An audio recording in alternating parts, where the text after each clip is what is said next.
Well, hello everybody. Welcome back to Robert's train set. And I don't know if it's the day you've been waiting for, but this is the day I've been waiting for, or rather, shall we say, the video I've been waiting for. It's the day I turned the power on to the part of the track that I've now got ready for iTrains, and I'm hoping to set up a camera to show what happens when I turn it on. But as of the day of filming, and it's a bright Sunday morning, the sun's out and it's going to be quite a nice day, I think, albeit a bit chilly. I haven't done it yet, so it's all hopefully. But what I am going to start this video with is I'm very sorry, but I'm going to go back to the computer and show you a problem I had for a very simple thing of connecting the Hornby lights into the program. Now, don't get me wrong, they work, they come on and you can switch them, but I'm going to show you a part of iTrains that I don't think you've seen yet, or certainly not from me.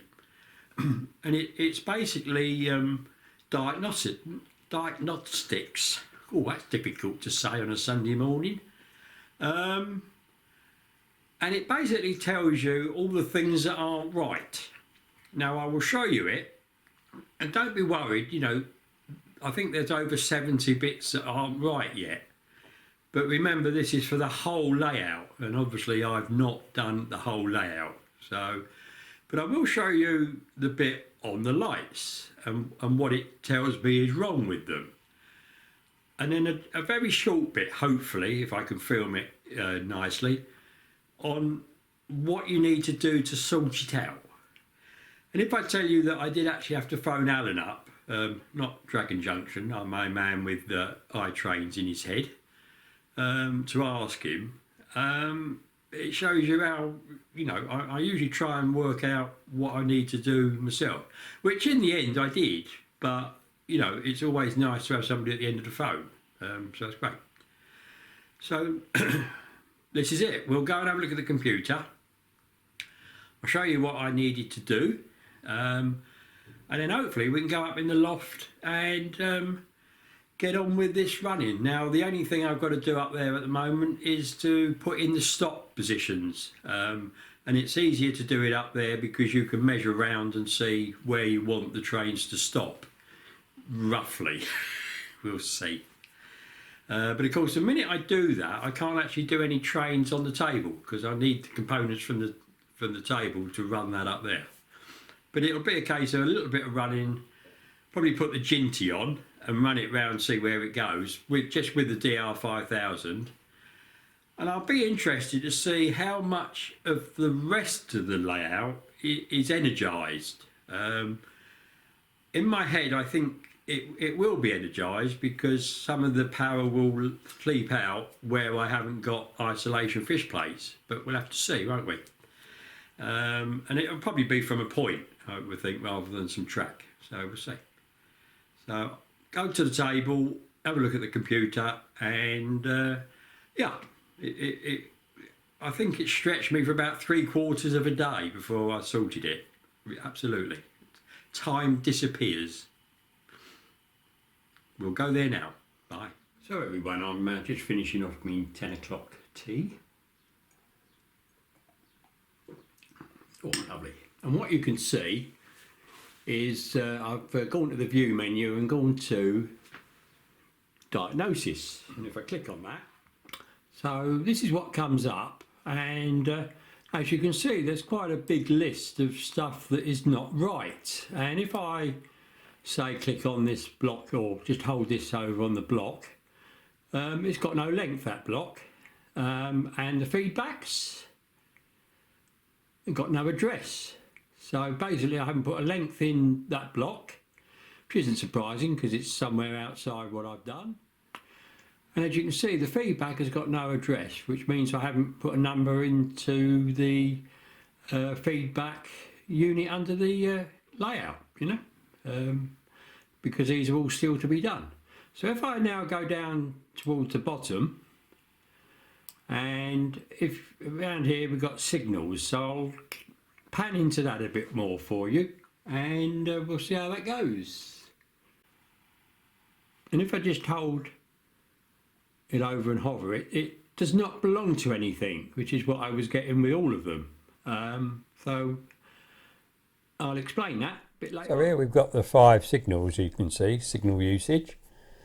And if you notice, there's one called signal 2, which is the one we're about to do. And yeah, so, and as you saw, it comes up, you know, not attached to anything. So we'll carry on and see how we get on with that. So I've blown up a bit of the switchboard, which you can do by just zooming in or zooming out. If you push the fit, it'll fit it all in that window, including the desktop layout, which is all on the same system. And as you can see, I've got my lights here. So I've got a light there and I've got a light there. And I've done it like this because this is what I did in Railmaster, Hornby's Railmaster. You just put either the control for the point or the light, and when you sort of OK it in, it just sorts it out. It sort of connects and goes to the side of the point like you've seen. So I did exactly the same, and I didn't think anything of it. And what I thought you'd do is, like anything, we highlight it. So in the instructions, and the same thing that Alan told me, is you highlight this bit, and then you push the G key. And if you notice, that bit of the track has now gone bright orange. And then you click on this bit and do the same. And then you click on another bit, and hey presto, it should be in. That's basically what you do. What I wasn't doing, and I did watch a video from a chap from a few years back, and what I noticed he did is he actually put the light in the track. So I'm going to do the same again. So what you do, the first thing to do is to actually turn the light into the direction of the rail. So by clicking on this, and bearing in mind that red is always at the bottom on this, and these are just a basic signal. There are all different signals down the side here, all the foreign ones, but the British ones seem to go to 3 aspect. There isn't a 2 aspect like I've got. So I use this one, click on it, and we just turn it, probably clockwise I would think, or maybe not. Just keep going, and we'll put it there. So hopefully we've got the red at the bottom and the green at the top. And then what I'm going to do, I'm going to try and get it in there. So if I click on that and then push Shift and G, that goes white, and then I will remove that. So we just say cut, and that's gone. And then I can't just slide this down here. What I have to do is highlight this, hold Shift and Control down at the same time, and then use the cursor keys to move it about. So we go sideways and then down. And that's in there, right? So, okay.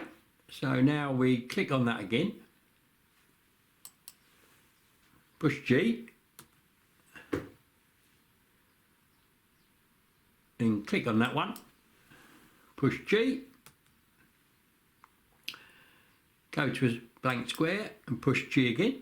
And hopefully that'll all be involved and combined with that block. So let's go and have a look. So as you can see, now that we go into that block and we go into this bit, it's actually got the light included in this section, which is what you want. And then it all works really quite well. So once you've done that, you then click and go into the actual block details. And if you notice, there's where it says signal, there's 3 there with no signal. And what I was always getting was, if you clicked on no signal, there was no signal. But if I click on it now, and the bottom one, the home signal, you can see that that signal is now in the list, and you can include it. And then when you can also autofill, and you say OK, and then that's fine, and it's all done.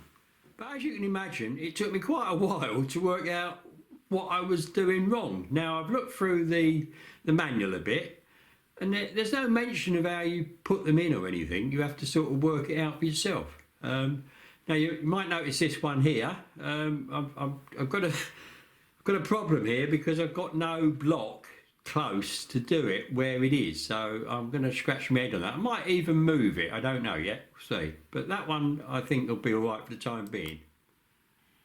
So as you can see, I've highlighted that, and we've got signal number 2, which is operated by number 14, and that's the one that we've just done.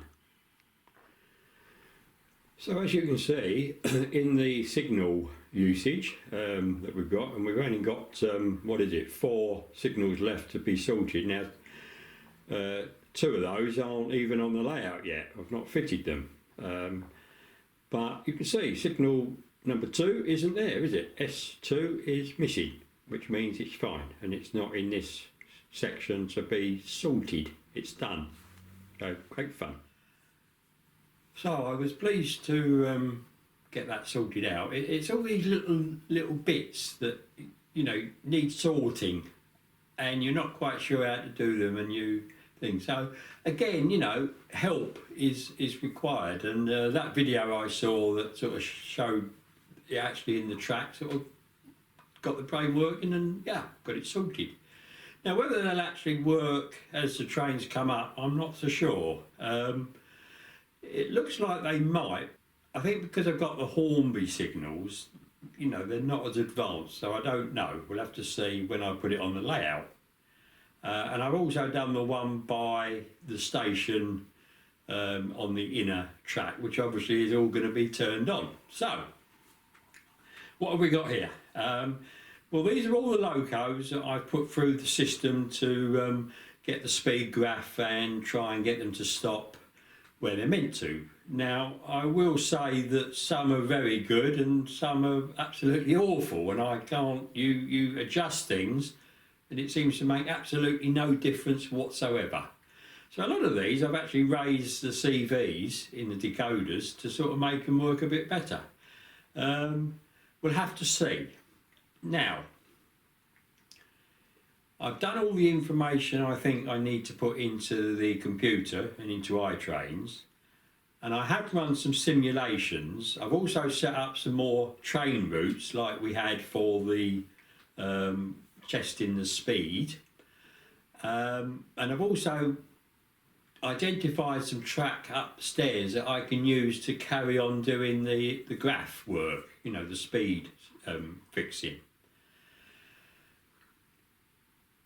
And with these train routes, they appear to work, so you can actually do them sort of offline, so on the computer in other words, without it being connected.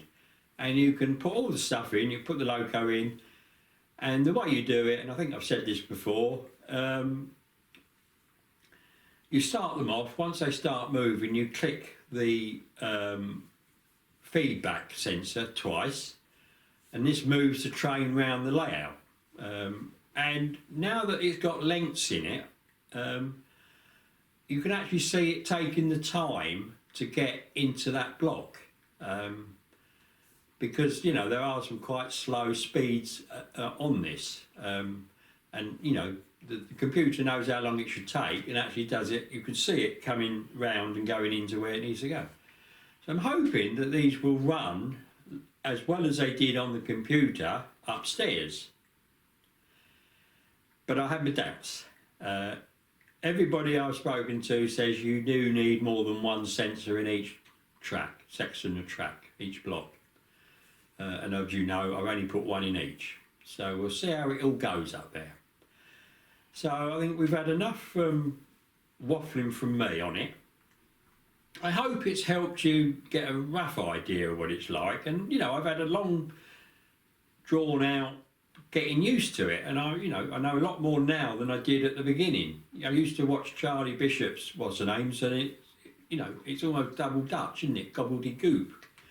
But I do understand now what he's on about, although my wiring won't ever be as neat as his. So today is the 4th of March 2022, and I thought I'd put this date in just to show you this is actually the date I'm going up in the loft. I'm going to turn the system on. Now, there might be, you know, I might have wired it up wrong and it might just fuse. We have to see. I have set up a camera up very high, one of my live cameras, and I've got as much of the layout in as I can, or the bit that's going to be energised. Couldn't get it all in, and I'm right up against the ridge board, so what it is what it is. So I'll just set that, and I'll take the old computer up and record the footage on that. But I'll also have this camera, and I'll try and do it. Now, as I said earlier, I'm going to take the Ginty up, and only the Ginty.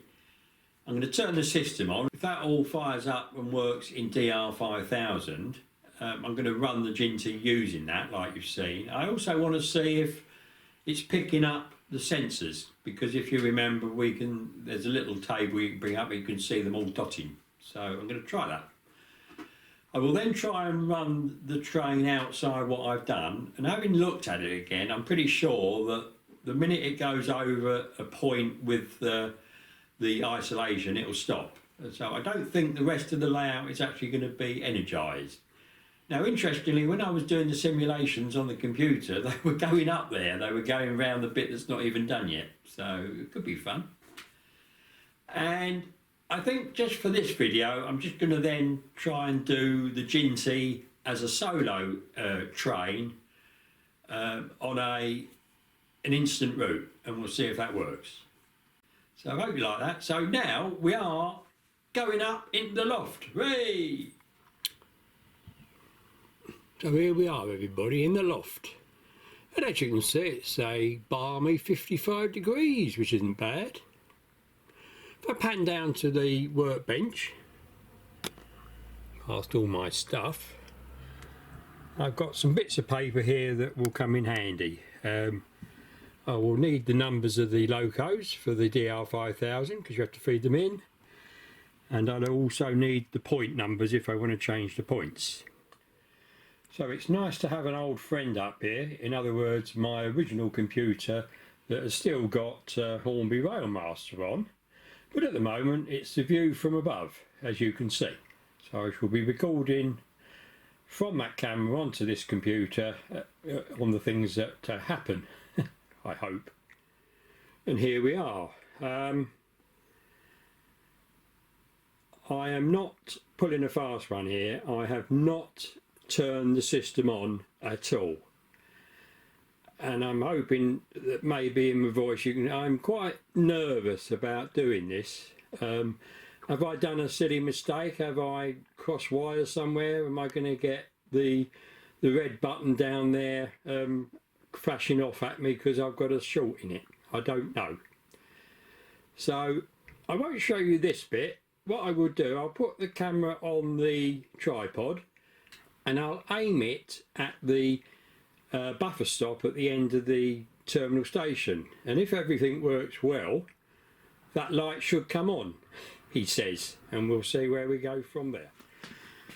So here we go. I'm just about to turn the power on to the DR5000. Let's see what happens.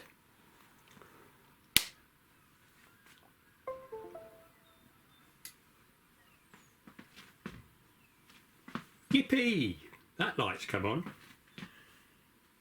and I've got a green light on the computer, and I'm hoping I can turn it on and off. Let's see if we can do that. So watch the light, everybody,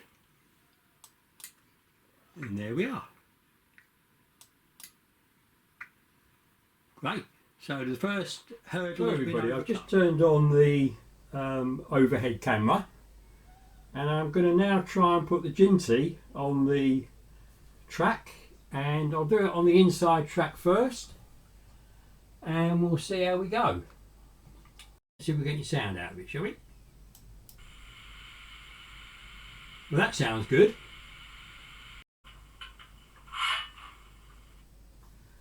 So I've turned the sound off because you might not be able to hear what I'm saying. So let's see if she'll move and where she moves to. So we'll just see her going off on the video camera.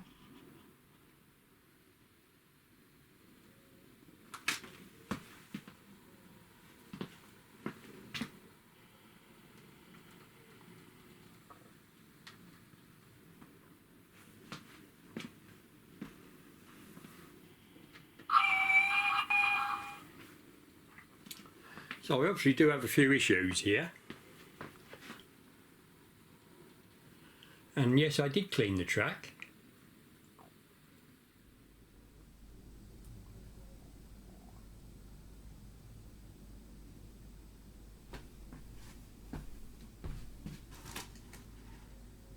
We have a bit of a problem. That's fine. There we are. And that obviously, that level crossing is where we've got the little problem with the step, you know, the sort of the hill to a summit. So now let's try it on this middle track and see what we get.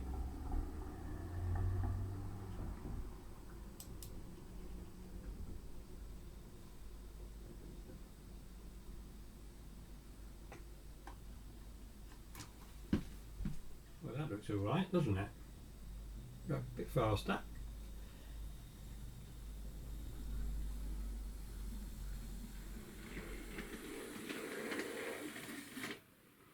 Yes, as you can see. Actually, it was interesting that the little light at the end of the other terminal station just came on for a few seconds, but as you can see, stopped absolutely dead. Happens. But what I've got in front of you now is obviously the feedback, what's the name, and I'm going to speed up the Ginty a bit and get her running. Of course, I haven't cleaned the wheels on the Ginty, perhaps I should have done that. And we'll see. So just watch the sections light up, or tick rather. Hope you can see that. And that does all seem to be working.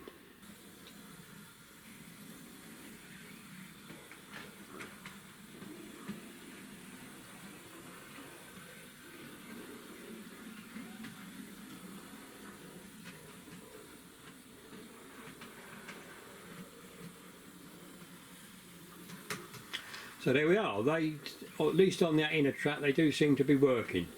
So I won't bore you anymore with looking at all this. I'm now going to actually have a look and see if I can just check all the others and see if they all work. Okay everybody? I'll see you in a minute. So everyone, I think the time's come to turn on iTrains. You might notice that the light's gone out at the buffer stop at the end of the terminal station. That's because I turned the power off when I bring iTrains up. So I've got this view because I've got as many points there as I could possibly get. Now, I'm not sure you'll see them, but when I switch iTrains on, it should set all these points to a determined position.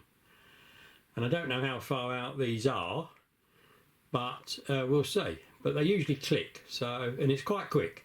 So let's see if the system loads. So I now have the iTrains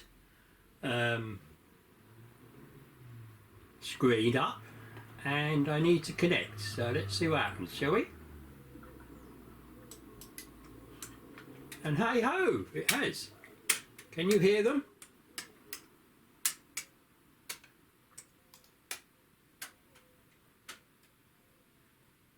So that's great. So I think all I'm going to try and do now is just do a quick one with the Ginty and see if I can do an instant route. So I've just run the Ginty round to see if it runs, and it did seem to run a bit better than it did under the DigiKeys bit, but seeing it's all going through that seems a bit weird, but I was probably doing it faster. So I've got it up on this siding here, and I think I'm going to take it into the terminal station, the one with the light on over there.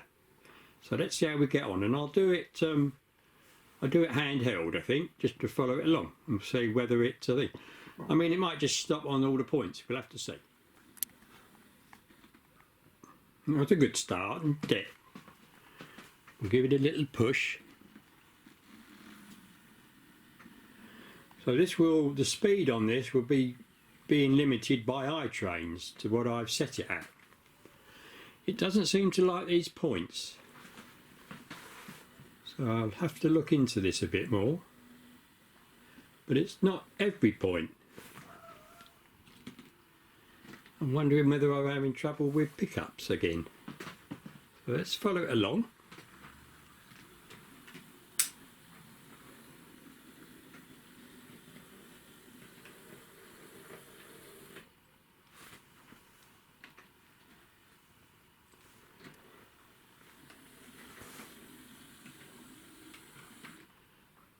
And it didn't set that point, which is what it's meant to do. So I think I'm going to leave this here. As you can see, it's not highly successful, but it is working, and I noticed that some of the lights haven't come on, which seems a bit weird. I don't know. So here we go. Cheers, everybody. Cheers. Well, hello, everybody. It's a shame I've got to do this bit of film at the end of this video. It started off all happy and I was a bit very nervous, but as you saw, everything came on and all seemed to work to a certain extent. And my plan was that after this video aired, I was going to do another video showing these trains under the control of iTrains. Unfortunately, that's not going to happen.